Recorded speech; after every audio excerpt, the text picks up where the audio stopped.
I was convicted this morning by an unassuming passage. I actually wasn't really expecting it until I began to reflect more on it. I mean, I wasn't just convicted personally, but at some level I was convicted on behalf of the church, especially in regards to our evangelism. I'm reading Acts chapter 19, and I come across verse 31. Even some of the officials of the province, friends of Paul, sent him a message begging him not to venture into the theater. Let me go ahead and just kind of set up the context here. Paul is in Ephesus. He has been since the beginning of chapter 19, and the ministry has been going quite well.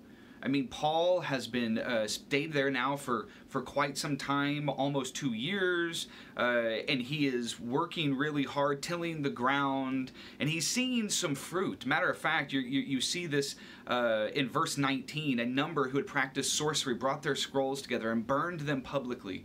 When they calculated the value of the scrolls, the total came to 50,000 drachmas. If a drachma was worth a day's wages, 50,000, you can in some sense calculate this is an enormous amount of money. I mean, Paul's evangelism, matter of fact, verse 20 says, in this way the word of the Lord spread widely and grew in power. It was so pervasive, it was so powerful, that people were actually hating money to follow Jesus. While he's in Ephesus, he is so effective that it actually begins to affect the temple worship that is there. We see this in Pliny the Younger's letter, Epistles 10.96. He's the governor of Bithynia at the time. He's writing to Trajan, and he's talking about the Christian movement in the region. He says it is so pervasive that actually the temples have fallen into ruin. No one's using them. He says that the economy is struggling because no one's buying the idols anymore, and no more sacrifices are being offered. Why? Because so many people had converted to Christianity in Bithynia. Now I find this quite interesting because Christianity that was in around 111, 112, but Bithynia was the exact region that Paul wanted to go into, but was kept by the Holy Spirit. So, I mean, if anything, it's a lesson to me. Hey, Shane, the Holy Spirit can continue to move and can evangelize and spread the kingdom even if he keeps you from going somewhere. But that's not actually the point I want to focus on today. Paul is now in Ephesus. He has been evangelizing with vigor, and it has been working. When all of a sudden you have these silversmiths, particularly one by the name of Demetrius, who make silver shrines to Artemis, that decide, you know what, if we don't deal with this Christian plague, this Christian contagion, this disease, it could destroy our business. So what he starts to do is he starts to appeal to the sensibilities of the region, saying, are we okay with Artemis being disrespected? Artemis being left in ruin? I mean, this is one of the reasons why Ephesus is on the map, is because Artemis was considered to have been born there.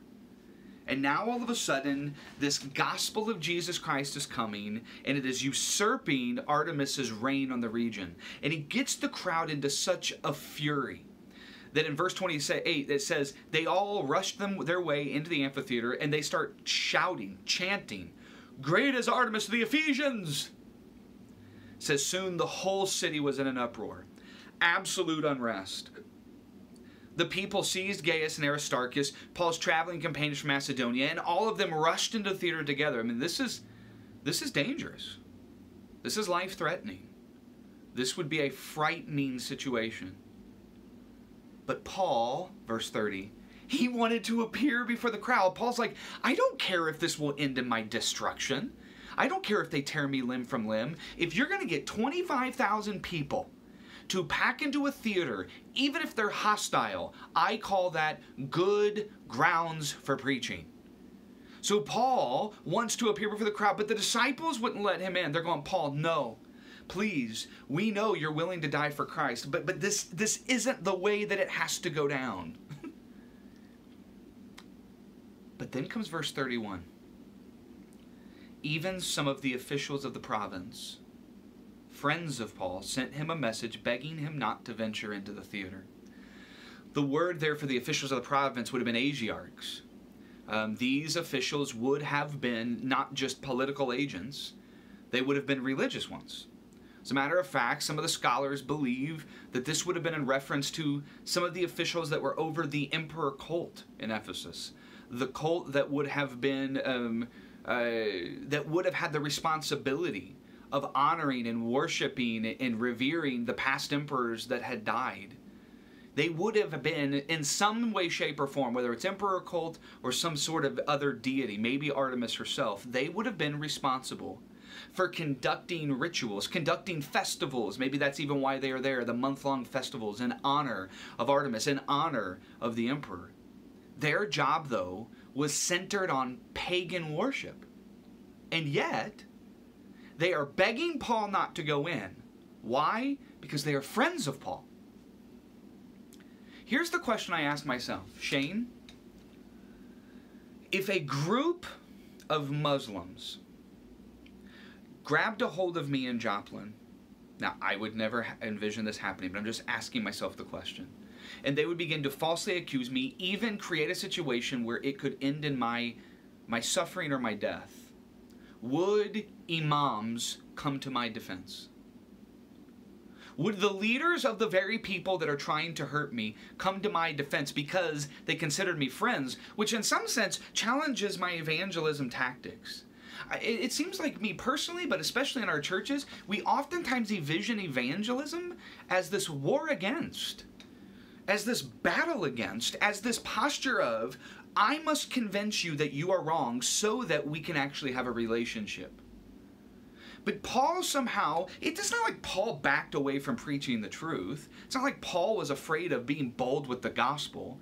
And yet even in his boldness, the very leaders of the pagans that are now trying to kill him also come to his defense because they are friends. This is why the number one evangelistic tactic is not your apologetics or your ability to argue, but is the way in which you love everyone. Everyone. Whether we are talking your neighbor, whether we are talking fellow Christians, whether we are talking imams or Muslims or you name it. The difference is not what separates us. It's actually the entry point for a scandalous love to pervade. A love that is so rich that it will lead people that do not agree with us, that do not like us, to actually be drawn to us because of the Christ that they see in us. My question to you, my challenge to you this week is, are you outloving everyone around you to the point where Christ's mission is advanced? I love you guys. I'll talk to you next week.